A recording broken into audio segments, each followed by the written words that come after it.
مركز طبعا موجود، ولكن اسكويرو، الجوير، فيكتور فالديز وتورام وسافيولا، الخمس المسموح تسجيلهم. هنا ليو ميسي يتقدم ويتخلص من الاثنين، يقود هجوم لبرشلونه، ما طالت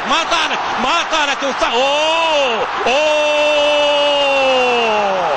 يا سلام يا سلام يا سلام يا ميسي، يا سلام يا ميسي، يا سلام. انطلاقة صاروخية تأتي من ليو ميسي وتعجب الجميع، الرجال والسيدات والكل. لاحظ الآن كرة شافي ميسي، هذا واحد، هذا الثاني. لاحظ الكرة وين، ما طالت على الإطلاق. التقدم، هذا الثالث، هذا الرابع. حارس المرمى وين؟ هو حارس المرمى يتخلص من حارس المرمى، وهدف خرافي لليو ميسي، هدف خرافي لليو ميسي. لاحظ الكرة وين، الانطلاقة وين، الانطلاقة والمرور من الجميع بهذا الشكل.